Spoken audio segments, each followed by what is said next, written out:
ছেলে, আপনি বাপ, আপনি অপদার্থ বাপ, অযোগ্য বাপ, বাপ নামের কলঙ্ক যদি ছেলেটাকে সূরা ফাতিহা নাম মুখস্থ করান। ডক্টর, মাস্টার, ব্যারিস্টার, ইঞ্জিনিয়ার করুন, হাফেজ, আলেম, মাওলানা, মুফতি নাইবা করলেন, প্রত্যেকটা বাবা আর মা যদি মনে করে 5 বছরের মধ্যে মধ্যে বাচ্চাকে 5টা সূরা মুখস্থ করাবো, প্রত্যেকটা বাবা মা চাইলে সম্ভব না অসম্ভব? জোরে বলেন, সম্ভব না অসম্ভব? সম্ভব না। হাট্টি মাটি মুখস্থ হলো, আতা গাছে তোতা পাখি মুখস্থ হলো, নামটা মুখস্থ হলো, আব্বার মোবাইল নাম্বার মুখস্থ হলো, গালাগালি মুখস্থ হলো। আপনি মাদ্রাসায় যদি নাইবা দিতেন, মার বাবা যদি সচেতন হতো, তাকে 5টা সূরা মুখস্থ করানো সম্ভব। আর যে বাজারা 5টা সূরা জানে না, সূরা ফাতিহা 4টে সূরা, তার জীবনের কোনো দিনের একদিনের নামাজ শুদ্ধ হয়নি। যারা 3টে সূরা জানে না, সূরা ফাতিহা 2টো, তার জীবনের কোনো দিনের ফজরের নামাজ শুদ্ধ, এক ওয়াক্তের নামাজ শুদ্ধ হবে না। তাহলে আমরা কোন জগতে পড়ে আছি ভাবতে পারেন? ফজরের নামাজ হলো 4 রাকাত। কত রাকাত? প্রথম 2 রাকাত সুন্নাত নামাজ। 2 রাকাত সুন্নাত নামাজ পড়তে গেলে সূরা ফাতিহা কি সূরা, ফের সূরা ফাতিহা, সূরা ফাতিহা আর 2টো সূরা যার মুখস্থ নেই, তার জীবনের কোনো দিনের একটা ওয়াক্তের নামাজ নামাজের মতো হলো না। আজকে আই কার্ড খুলছি মুসলমান, প্যান কার্ড খুলছি মুসলমান, আধার কার্ড খুলছি মুসলমান, আমার বাপ মুসলমান তাই আমি মুসলমান। আমার জীবনে আমি একটা ওয়াক্তের নামাজ, যে নামাজ নবী পড়েছেন, যে নামাজ সাহাবারা পড়েছেন, যে নামাজ 4 ইমাম পড়েছেন, যে নামাজ বিশ্বের আলেমরা পড়েন, যে নামাজ বিশ্বের ইমামরা পড়েন, যে নামাজ আমার আপনার পীর মুর্শিদরা পড়েছেন, সেই নামাজ তো আমার জীবনে এক ওয়াক্ত হয়নি। আমি পীরের পিছনে ছুটে, আমি সাহাবাদের দল হয়ে করে, আমি ইমামের মাযহাব মেনে আমি নামাজটাই পড়তে পারলাম না। আমি না যাতে স্বপ্ন দেখলে হবে কি? রাগ করছেন মনে হয়? তাহলে যে বাচ্চাগুলো আজকে নামাজ জানে না, দোষ মনে হয় বক্তাদের নাকি?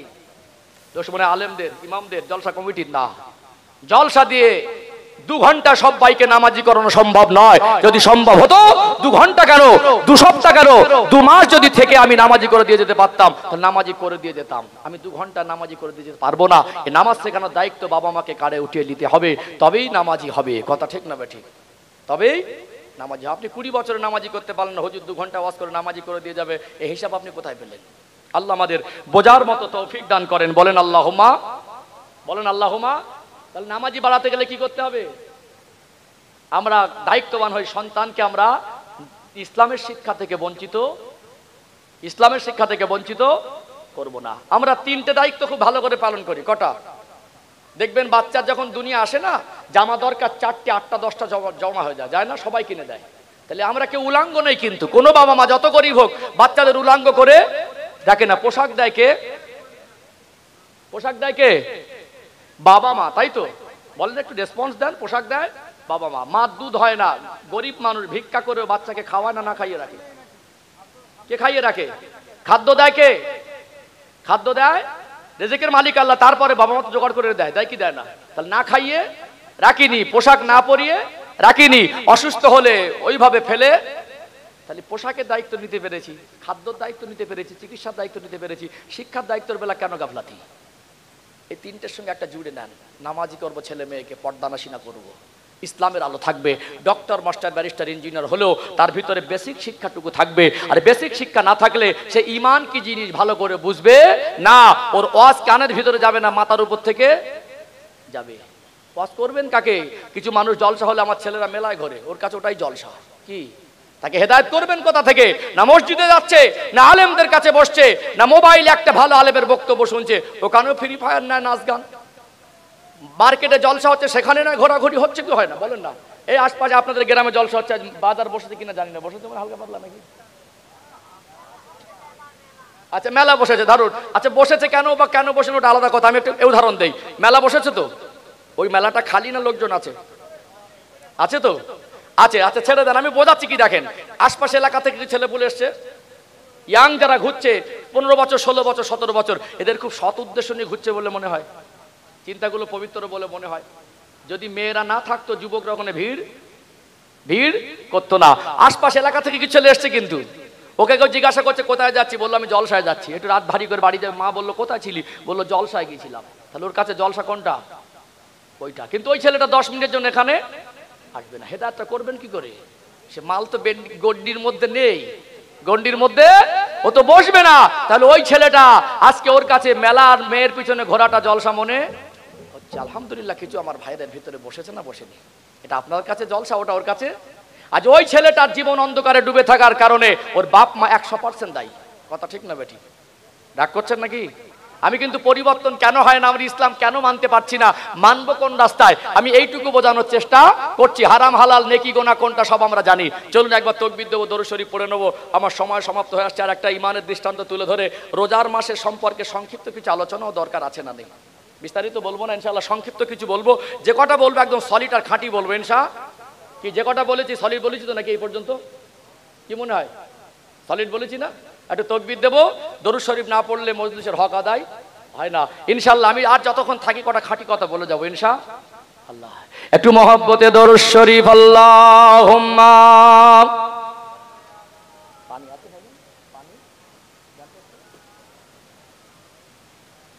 ওয়া আলা আলি সাইয়্যিদিনা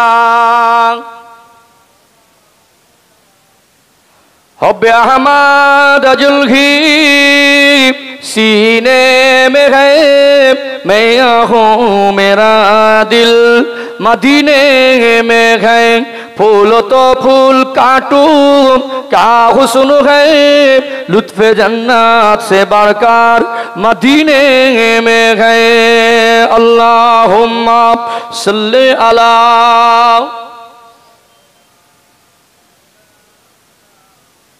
ওয়ালা আলি সাইয়্যিদিনা। আপনাদের খিদে লেগেছে নাকি? দরুদ শরীফ পড়তে এত অভক্তি কেন? না পড়তে পারেন না বুঝতে পারছি না। সবাই মিলে মহব্বতে পড়েন না। আল্লাহুম্মা সাল্লি আলা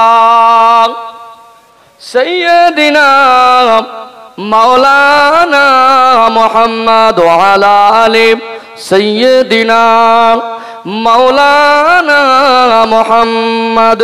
একটু জিকির করেন লা ইলাহা ইল্লাল্লাহ, আরো মহব্বতে লা ইলাহা ইল্লাল্লাহ, লা ইলাহা ইল্লাল্লাহ মুহাম্মাদুর রাসূলুল্লাহ সাল্লাল্লাহু আলাইহি ওয়াসাল্লাম। সবাই পড়েন হাসবি রব্বি জাল্লাল্লাহ, আরো মহব্বতে হাসবি রব্বি জাল্লাল্লাহ, মাফি কলবি গায়রুল্লাহ, নূর মুহাম্মদ সাল্লাল্লাহ, হক লা ইলাহা ইল্লাল্লাহ, লা ইলাহা ইল্লাল্লাহ, লা ইলাহা ইল্লাল্লাহু মুহাম্মাদুর রাসূলুল্লাহ। আল্লাহুম্মা সাল্লি আলা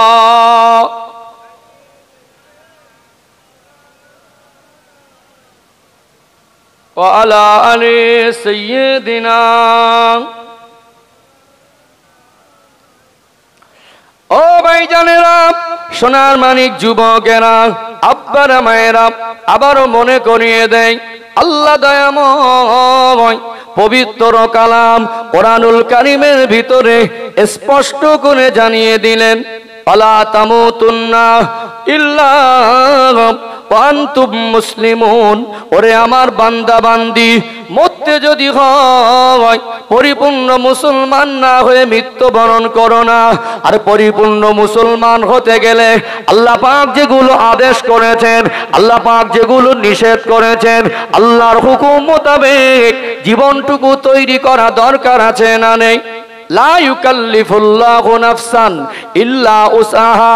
আমার আল্লাহ স্পষ্ট করে বললেন, আমি আল্লাহ একটাও হুকুম তোমাদের উপরে বোঝা করে দেই না।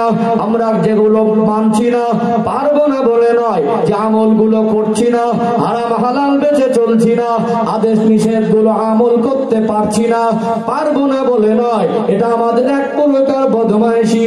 আল্লাহ আর বান্দার সম্পর্ক যদি ঠিক হয়ে যায়, নবী আর উম্মত সম্পর্ক যদি ঠিক হয়ে যায়, ওই মানুষটার কাছে আল্লাহর হুকুমটা বোঝা মনে হতে পারে না।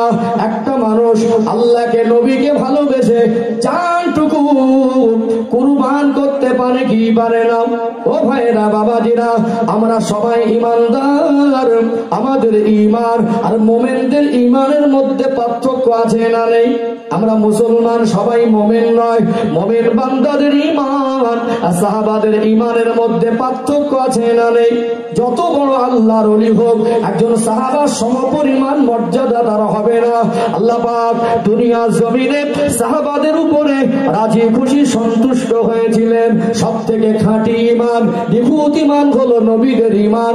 তারপরের ঈমান হলো, পরের ধাপের ঈমান হলো সাহাবাদের ঈমান, তারপরে মুমিনের ঈমান, তারপরে মুসলমানের ঈমান। সকলের ঈমান কিন্তু এক পর্যায়ের নয়। আমাদের ঈমানটা দুর্বল। একজন মানুষের ঈমান যদি ঈমানের মতো হয়, হাজারো বিপদ মুসিবতে আল্লাহ ভোলা হয় না। আল্লাহর হুকুমটা তার কাছে বোঝার ভারী মনে হতে পারে না। একজন নবীর সাহাবীর জীবন আদর্শ আপনার কাছে তুলে ধরি, ঈমানের দৃষ্টান্ত তুলে ধরি। ঈমানদার কাকে বলে, ঈমান কি জিনিস একটু উপলব্ধি করার চেষ্টা করেন। আল্লাহ নবীর সাহাবী হযরত আব্দুল্লাহ ইবনে হুযায়ফা রাদিয়াল্লাহু আনহু যুবক তরুণ ছেলে, চেহারাটা সেই রকম চমকানো, হেল ফিগারটা খুব ভালো। বন্দী হয়ে গেল রোম বারোমের বাদশাহ খ্রিস্টান বাদশার হাতে। রোম সম্রাট খ্রিস্টান বাদশার হাতে 17 জনের মতো কাফেলা বন্দী হয়ে গেল। রোম সম্রাট ইসলাম প্রতিষ্ঠিতর ইতিহাস জানতেন। রোম সম্রাট আল্লাহ নবীর থেকে চিঠি পেয়েছিলেন, যেহেতু নবী আমার সব দেশে গিয়ে দিনের দাওয়াত দিতে পারেন নাই, আল্লাহ নবী রোম পারস্য আশপাশে এই সমস্ত রাজা বাদশাদের কাছে চিঠির মাধ্যমে দিনের দাওয়াত দিয়েছিলেন। অতএব ইসলাম প্রতিষ্ঠিত ইতিহাস এই রোম সম্রাট জানতো। এ ছিল জালেম বাদশাহ। আল্লাহ নবীর সাহাবী হযরত আব্দুল্লাহ ইবনে হুযায়ফা রাদিয়াল্লাহু আনহুকে বন্দী করে আনা হলো। আব্দুল্লাহ ইবনে হুযায়ফাকে ঈমানি পরীক্ষা শুরু করে দিল। ও নবীর সাহাবী হযরত আব্দুল্লাহ ইবনে হুযায়ফা, তুমি হলেন নবীর সাহাবী। দেখো দেখো, আমি হলাম রোম সম্রাট, আমার একটা সুন্দরী মেয়ে আছে, আমি মেয়েটাকে তোমার সঙ্গে বিবাহ দেব, আমার সাম্রাজ্যের অর্ধেকটা আমি তোমায় দিয়ে দেব। সত্য হলো একটা, আল্লাহকে অস্বীকার করে দিতে হবে, নবীকে অস্বীকার করে দিতে হবে, ইসলাম ধর্ম ত্যাগ করে দিতে হবে। আল্লাহ নবীর সাহাবী হযরত আব্দুল্লাহ ইবনে হুযায়ফা রাদিয়াল্লাহু আনহু রোম সম্রাটের চোখে চোখ রেখে বলেছিলেন, এ রোম সম্রাট, আপনি সাম্রাজ্যের অর্ধেক দেবেন আর আপনার মেয়েকে দেবেন, আর আমার ঈমানটাকে কেনার চেষ্টা করছেন। গোটা দুনিয়া জমিনটা যদি আপনি আমায় দেন, আমি নবীর সাহাবী আব্দুল্লাহ ইবনে হুযায়ফা এক মুহূর্তের জন্য আল্লাহ রাসূলকে ভুলতে পারবো না।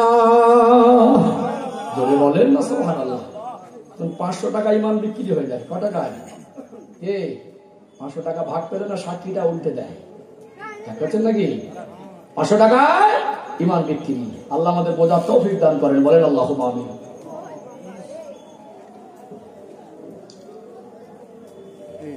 রোম সম্রাট অবাক হয়ে গেল, নীতি কাকে বলে, নীতি কাকে বলে?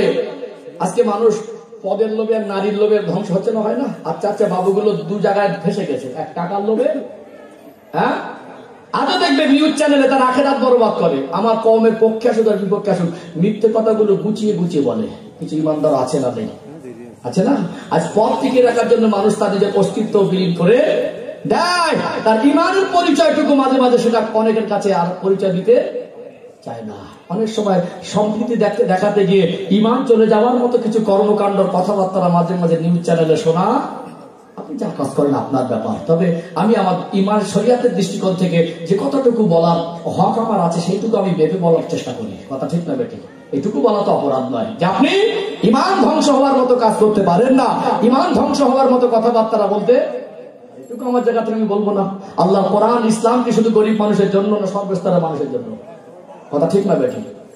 ও ভাই জানেরা, সোনার মানিক যুবকেরা, আল্লাহ নবীর সাহাবী হযরত আব্দুল্লাহ ইবনে হুযায়ফা রাদিয়াল্লাহু আনহুর নীতি আদর্শ দেখে, তার জবানের কথা শুনে রোম সম্রাট অবাক হয়ে গেল, বলতে লাগলো একে সহজে যখন হলো না, একে আর একভাবে পরীক্ষা করা যাক।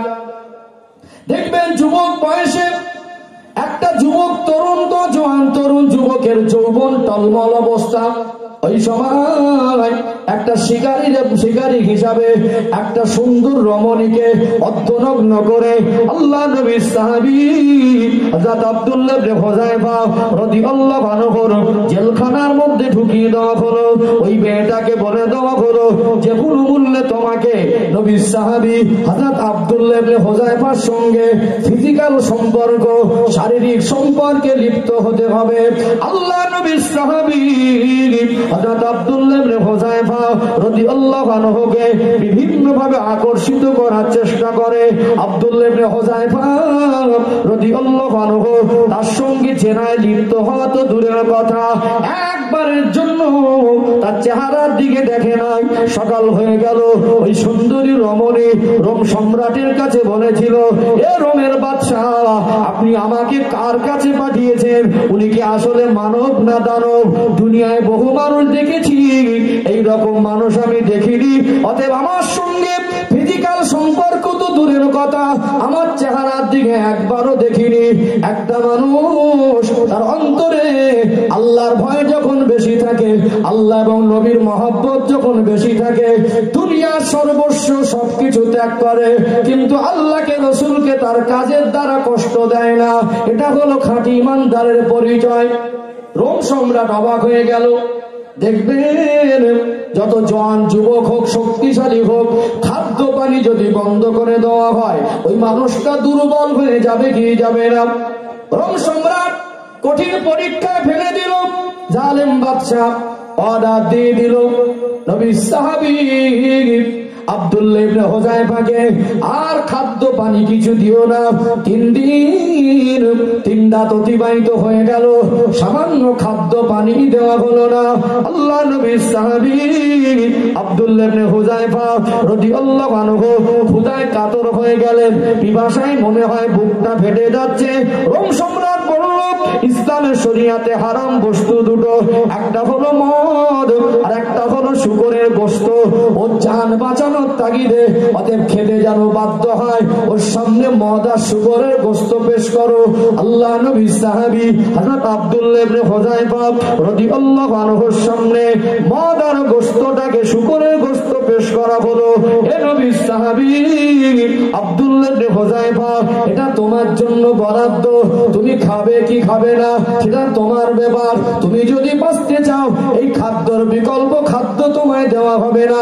বলেছিলেন রোম সম্রাটকে শুনিয়ে দেন, আমি আব্দুল্লাহ ইবনে হুযায়ফা, আমার আল্লাহ যেটা নিষেধ করেছেন, আমার ধর্মে যেটা নিষেধ আছে, আমি জান দিয়ে দেবো, শহীদ হয়ে যাব। আল্লাহর নিষেধের বাণীর বিরুদ্ধে আমি আমার জীবনকে সামান্য যারা আগে বাড়াতে পারবো না। ইমানদার যত কঠিন মুসিবতে পড়ুক, তার কর্মে আল্লাহ সন্তুষ্ট হোক, আল্লাহর হুকুমের সীমা লঙ্ঘন তার দ্বারা সহজে হয় না। রোম সম্রাট দেখলো, নীতি তো দেখেছি, এরকম নীতিবান মানুষ দেখিনি। নবী সাহাবাদের ঈমান কি জাতা ঈমান? সম্মানিত ভাইরা, রোম সম্রাট বলল, মরণের ভয় কঠিন ভয়, দেখি ওর ঈমান কত মজবুত। একটা বড় কড়াইতে তেল ঢেলে দেওয়া হলো, আর একজন বন্দীদের মধ্যে তার হাত পা বেঁধে এনে ওই ফুটন্ত তেলের পাশে রাখা হলো। আব্দুল্লাহ ইবনে হুযায়ফা হুজুরকে জেলখানা থেকে সামনে রাখা হলো। রোম সম্রাট বলল, এই মানুষটার হাত পা বেঁধে ফুটন্ত তেলে ছেড়ে দাও আব্দুল্লাহ ইবনে হুযায়ফার সামনে, আর ওকে বলে দাও এরপরে তোমার পালা, এখন ইসলাম ত্যাগ করে কিনা।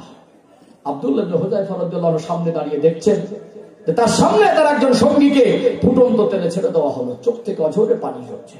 রোম সম্রাট বলল, আব্দুল্লাহ ইবনে হুযায়ফা, এবার আমি বুঝেছি তোমার ঈমানের পাওয়ার।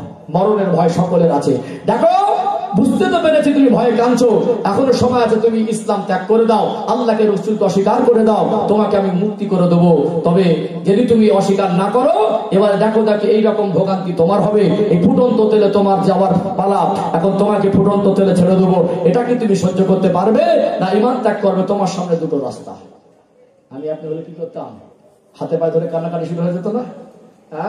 নবী সাহাবাদের ঈমান দেখুন, একজন ঈমানদার হাজারো কঠিন মুসিবতে আল্লাহ সন্তুষ্ট হবে, অসন্তুষ্ট হয়ে যান, আল্লাহকে সন্তুষ্ট জীবন তারা তৈরি করেছে, আল্লাহ সন্তুষ্ট হবে সেই কাজ তারা সবসময় করেছে, আল্লাহ সন্তুষ্ট হয়ে যাবে এরকম কাজ কোন সাহাবী তারা করেননি। রোম সম্রাট এই কথা বলার পরে আল্লাহ নবী সাহাবী হযরত আব্দুল্লাহ ইবনে হুযায়ফা রাদিয়াল্লাহু আনহু রোম সম্রাটের চোখে চোখ রেখে বলেছিলেন, এ নিষ্ঠুর জালেম বাদশা, তোকে তো মানুষের মতো দেখালে, তোর তো কাজকর্মটা মানুষের মতো নয়, তবে আমার চোখের পানি দেখে তোর মনে হয় আমি মউতের ভয় পেয়েছি। যারা নবীর সাহাবী হয়, যারা ঈমান এনেছে, যারা আল্লাহকে মেনে নিয়েছে, তারা মউতের ভয় করে না। আমি রোম সম্রাটের সামনে দাঁড়িয়ে বলে দিচ্ছি, এ চোখের পানি মউতের ভয়ের চোখের পানি নয়। আমার ভাই আমার সামনে শহীদ হয়ে গেছে, আল্লাহ কোন শহীদের মরণ অতক্ষণ পর্যন্ত দেন না। আল্লাহ দুনিয়ায় তাকে স্বচক্ষে আল্লাহ জান্নাতকে না দেখানো পর্যন্ত আমার আল্লাহ কোন শহীদের শাহাদাত দেন না। দুনিয়ায় যত মরণ আছে সব থেকে উত্তম মরণ হলো শাহাদাতের মরণ। আমি শহীদ হয়ে যাব, এর জন্য আমার দুঃখ নেই, আমি মরণের ভয়ে কাঁদি না। এ নিকৃষ্ট বাদশা, এ রোম সম্রাট, শুনে রেখে দে, এ চোখের পানিটা মউতের ভয়ের চোখের পানি নয়, এটা শাহাদাতের তামান্নায় আনন্দের চোখের পানি। আল্লাহ আমাকে একটা জীবন দিয়েছেন, আল্লাহ যদি আব্দুল্লাহ ইবনে হুযায়ফাকে আরো 100টা জীবন দিতেন, আমি আমার আল্লাহর জন্য রাসূলুল্লাহর জন্য যদি আরো 100 বার এরকম ফুটন্ত তেলে যদি আমি ভাজা হতে পারতাম, আমার আল্লাহকে সন্তুষ্ট করার জন্য, আমার নবীকে ভালোবাসার খাতিরে আমি যদি এরকম ফুটন্ত তেলে আরো 100 বার পড়তে পারতাম, আমি আব্দুল্লাহ ইবনে হুযায়ফা আমি আমার জীবনটাকে ধন্য মনে করতাম। যদি বলেন না সুবহানাল্লাহ, নারে তাকবীর, নারে তাকবীর। ঈমানদার তিনি যার সঙ্গে আল্লাহ সম্পর্কের গভীরতা আছে, যার অন্তরে নবী ভালোবাসা আছে, জান দিতে প্রস্তুত হয়, আল্লাহকে অসন্তুষ্ট করতে সে রাজি হয় না। আমরা সারাদিনে আল্লাহর অসন্তুষ্ট হওয়ার কাজ বেশি করছি না, করি না? আমরা চাইলে ভালো হতে পারবো কি পারবো না? পারবো না? সম্মানিত ভাইরা, আমরা যতগুলো আল্লাহর হুকুম মানা দরকার, করা দরকার, সবকিছু পারবো, কিন্তু ইচ্ছা কিন্তু আমরা করছি না। তার কয়েকটা ব্যাখ্যা আমি দিয়েছি, আর একটা ব্যাখ্যা দেয়, যেহেতু একেবারে রোজার মাস আর হাতে 15 মিনিট সময়, আর দুটো একটা রোজার মাস সম্পর্কে ব্যাখ্যা দেয়, তাই না? দরকার আছে না? সমানুপাতে কথা বললে মানুষ উপকৃত বেশি হবে। যেহেতু আমার আলোচনার বিষয়বস্তু ছিল আমরা আল্লাহর বিধান মানবো কিভাবে, মানুষ জেনে শুনে কেন মানতে পারছে না, এইটুকু আমি খুঁজে দেওয়ার চেষ্টা করেছি। কথা ঠিক না বেঠিক? চেষ্টা করে শুরু থেকে শেষ পর্যন্ত। আল্লাহ পাক কোরআন শরীফে বলছেন, ইয়া আইয়ুহাল্লাযীনা আমানু কুতিবা আলাইকুমুস সিয়াম কামা কুতিবা আলাল্লাযীনা মিন ক্বাবলিকুম লাআল্লাকুম তাত্তাকুন। আমি আল্লাহ তোমাদের উপরে রমজানের রোজাকে ফরজ করে দিয়েছি, যেমন তোমাদের পূর্ববর্তীদের উপরে ফরজ করা হয়েছিল, লাআল্লাকুম তাত্তাকুন, যাতে তোমরা মুত্তাকি হতে পারো। রোজাকে আল্লাহ পাক ফরজ করেছেন না করেন?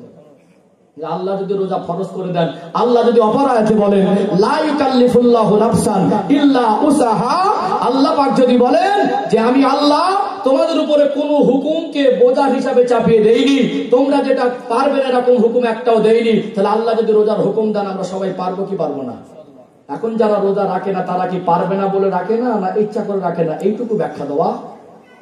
যারা এখন থেকে মনে করছে রোজা রাখবো কি করে, রাখতে পারবো না, তাদের জন্য এই ব্যাখ্যাটাও দরকার। কি দরকার আছে না? নেই? আছে না? আসুন প্রথমে রোজার কথা বলি। রোজা আল্লাহ পাক ফরজ করেছেন, আল্লাহ যা কিছু হুকুম করেছেন মানব জাতির কল্যাণের জন্য। কিসের জন্য? একটা যেন ইঞ্জিন যখন তৈরি হয়, গাড়ির ইঞ্জিন বলেন, মোটরসাইকেল ইঞ্জিন বলেন, যারা তৈরি করেছে ওর ডিজেলের চেম্বার আর মোবিলের চেম্বার ঠিক করে দিয়েছে না দেয়নি? দিয়েছে না দেয়নি? তাহলে একটা ইঞ্জিন যদি যত দামি ইঞ্জিন হোক, একটা না 30 বছর চালানো যায়, ইঞ্জিনটা শেষ হয়ে যাবে কি যাবে না? মানুষ তার আবিষ্কার করে একটা জিনিস, কোন ভাবে চালালে, কোন লাইনে চালালে, কোন নিয়মে চালালে ভালো থাকবে, তার একটা ডাইরেকশন তারা দেয়। দেয় কি দেয় না? দেয় না? অতএব আল্লাহ আমাদের সৃষ্টিকর্তা, কোন ভাবে চললে, কিভাবে জীবন যাপন করলে আমাদের শরীর সুস্থ থাকবে, আমাদের সার্বিক কল্যাণ আছে, দুনিয়ার কল্যাণ, কবরের কল্যাণ, আখিরাতের কল্যাণ আছে, আল্লাহ থেকে ভালো কেউ জানেন? আল্লাহ যা আদেশ করেছেন সব মানব জাতির কল্যাণের জন্য, যা নিষেধ করেছেন সব মানব জাতির। এখন ভিন্ন ধর্মাবলম্বীদের মধ্যে কোন ভাই যারা ইসলাম বিদ্বেষী, তার মনে হতে পারে যে ইসলাম ধর্মাবলম্বীদের উপরে তার ধর্ম হয়তো কঠোর, খুব বলতে পারে না যে মানুষ সারাদিন কিচ্ছু খেতে পারবে না, এটা একটা কঠোরতা, অতএব মানুষকে সাজা দেওয়া হচ্ছে, এটা বলতে পারে কি পারে না? এটা তার যুক্তি, এটা তার যুক্তি। কিন্তু আল্লাহ বলছেন তোমাদের কল্যাণের জন্য, তাহলে আমাদের কল্যাণ দরকার আছে না নেই? 11 মাস চেপে চেপে খেয়েছি, 11 মাস, 1 মাস এর একটা শরীর, এর একটু রেস্ট দেওয়া দরকার আছে না নেই? তবে আজকে বিজ্ঞান, চিকিৎসা বিজ্ঞান মানতে বাধ্য হয়েছে রোজা রাখলে কষ্ট হলেও এর ভিতরে মানুষের শারীরিক উপকারিতা আছে, যেটা বলুন, বরং রোগ প্রতিরোধ ক্ষমতা বেড়ে যায়, বহু রোগ নির্ময় হয়। আল্লাহ পাক রোজার ভিতরে মানুষ জাতির শারীরিক কল্যাণের ভাগটা বেশি রেখেছেন, যেটা বলুন। একটা মানুষ সুস্থ থাকতে গেলে তাকে মাঝে মাঝে রোজা রাখা দরকার। এটা আজকে চিকিৎসা বিজ্ঞান মেনে নিয়েছে, এটা আজকে গবেষণা থেকে উঠে এসেছে। তাই আজকে ভিন্ন ধর্মাবলম্বীরা খুব একটা লাফালাফি করতে পারছে না। সম্মানিত ভাই, এবার আসুন তাহলে আমরা রোজা রাখতে পারবো কিনা।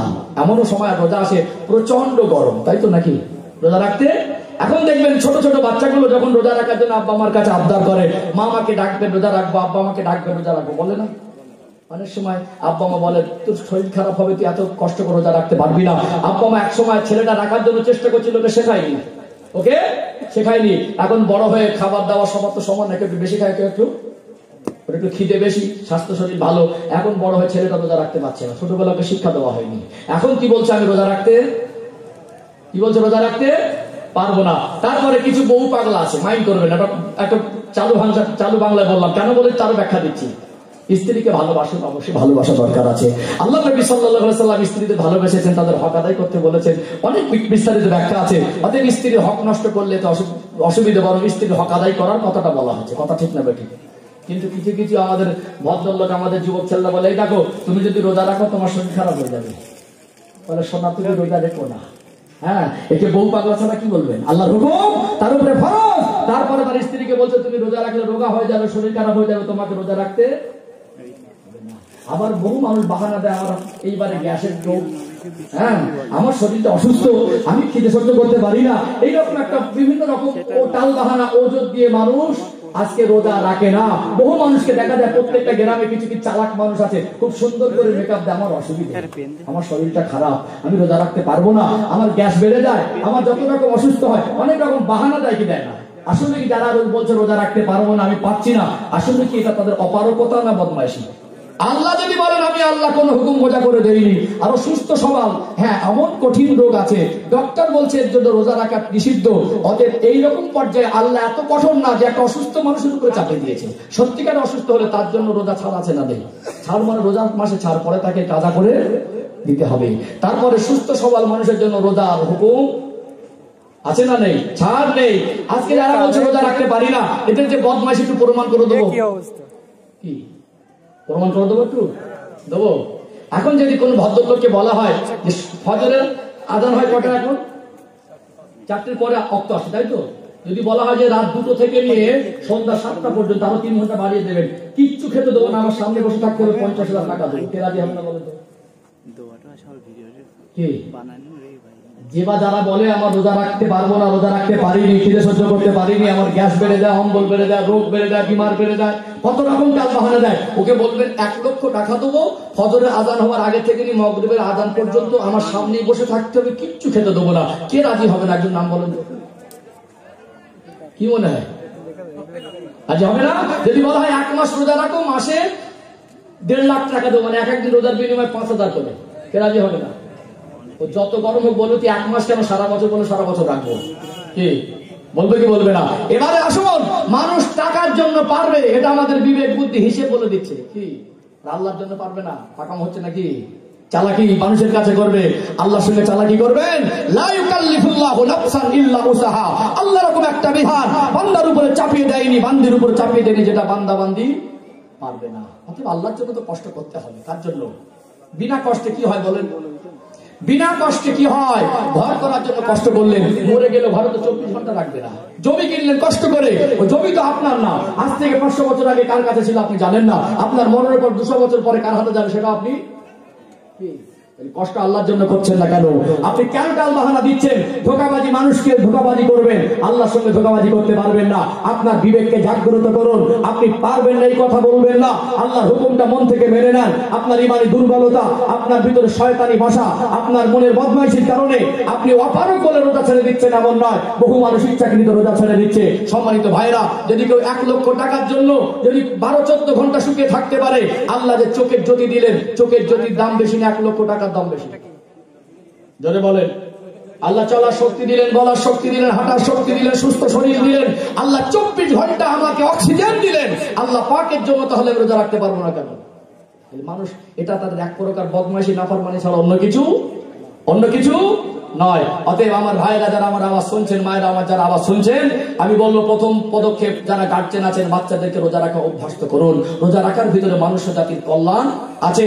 কষ্ট হোক, কষ্ট করার ভিতরে শারীরিক উপকারিতা আছে না নেই? হারাম খাওয়া বেড়ে গেছে, মানুষের শরীরে রোগ বিমার, তাহলে সবাই খারাপ না, ভালো মানুষের আল্লাহ রোগ দিচ্ছে। কি ভালো মানুষের আল্লাহ রোগ দিচ্ছে। তারপরে আজকে সমাজে এত রোগ বিমার কেন? খাদ্যে ভেজাল ঢুকে গেছে। কি আমাদের চলাফেরা নিয়ম ইসলামিক জীবন ব্যবস্থার মধ্যে আমার আসেনি, বরং ইসলামিক জীবন ব্যবস্থার মধ্যে থেকে মানুষ বেশিরভাগ সুস্থ থাকতে পারে, দীর্ঘদিন সুস্থ জীবন যাপন করতে পারে। কথা ঠিক না ঠিক? সার্বিক কল্যাণ আছে না নেই? আছে না? অতএব যারা আওয়াজ শুনছেন, যে সমস্ত ভদ্রলোকেরা স্ত্রীর প্রতি মায়া করে বলে তুমি রোজা রাখলে শরীর খারাপ হবে, এই কথা আপনি স্বামী হিসাবে বলতে পারেন না, বরং একে অপরকে উদ্বুদ্ধ করা, ফরজ রোজা ছেড়ে দেওয়া যাবে না। এবং যে সমস্ত ভাইরা বলেন ক্ষুধা আমি সহ্য করতে পারি না, অবশ্যই তোমাকে কবর আযাব থেকে বাঁচার জন্য সহ্য করতে হবে, অবশ্যই তোমাকে আল্লাহ সন্তুষ্টির জন্য সহ্য করতে হবে, অবশ্যই তোমাকে জান্নাতের আশা করলে তোমাকে সহ্য করতে হবে। তুমি টাকার জন্য যদি সহ্য করতে পারো, তুমি আল্লাহর জন্য সহ্য করতে পারবে।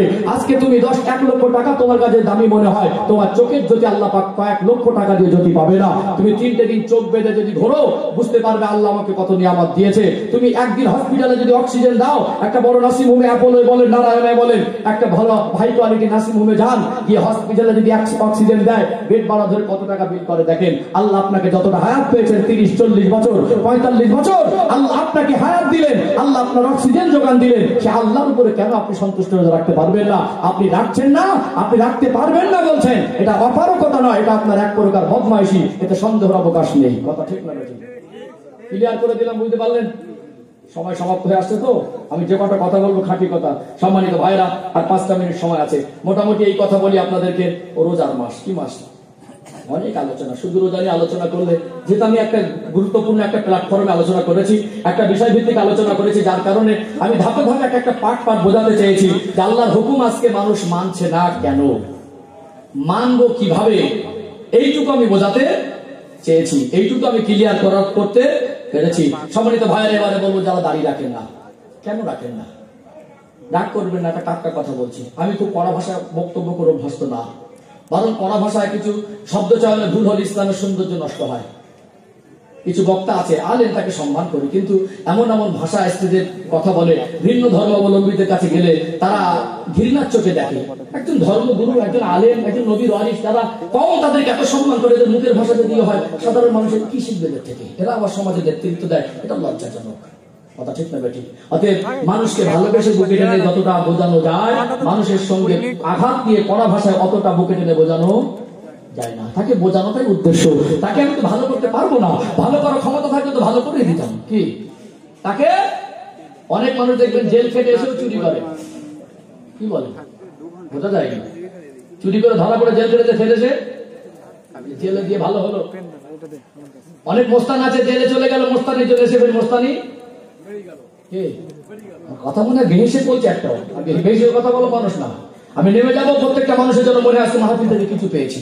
সম্মানিত ভাইরা, তাহলে আমি চাইলে ভালো করতে পারবো না, ভালো আপনাকে হতে হবে। আপনি যদি ভালো না হন, কেউ ভালো করতে পারবে না। এই জন্য বলছি, এখানে আমার কড়া ভাষা বলে তো লাভ হবে না। হ্যাঁ, কেউ কেউ বলে, তবে হ্যাঁ মাঝে মাঝে নরম গরম থাকাও ভালো, তবে শব্দ চয়নের ক্ষেত্রে যেন খেয়াল থাকে, কিন্তু গালিমূলক বাক্য শব্দ যেন আমাদের জবান থেকে উচ্চারণ না হয়, এতে আমার ধর্মের সৌন্দর্য নষ্ট হয়। এটা আমার ধর্মের কিছু কিছু মানুষ আছে, খুব শিক্ষিত মানুষ, আজ সে গেও ভাষায় বসতে হয়।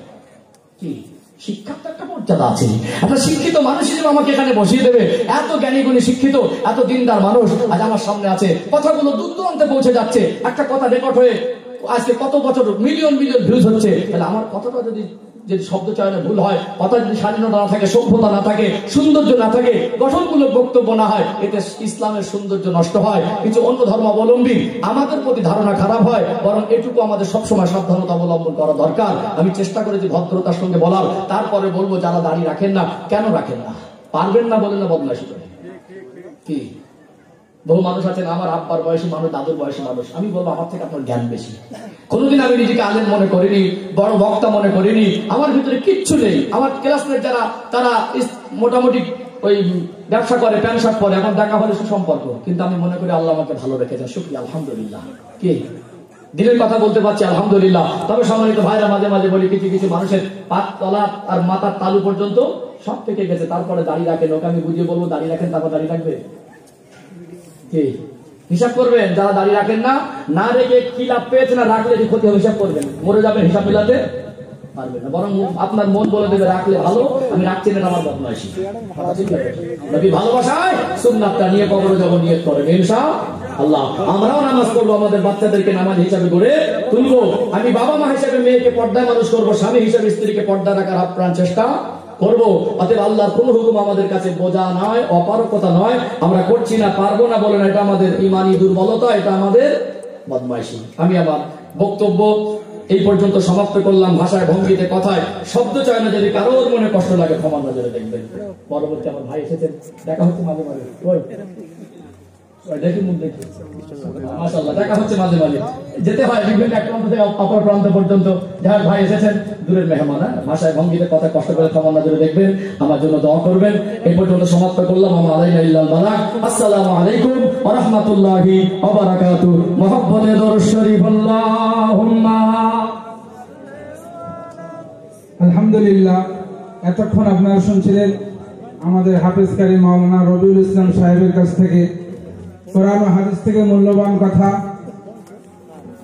মনে হচ্ছিল আরো শুনি। এখন আপনাদের সম্মুখে কোরআন ও হাদিস থেকে আলোচনা রাখতে আসছেন হাফেজ কারি মাওলানা মোহাম্মদ আমিরুল ইসলাম সাহেব, পূর্ব বর্ধমান।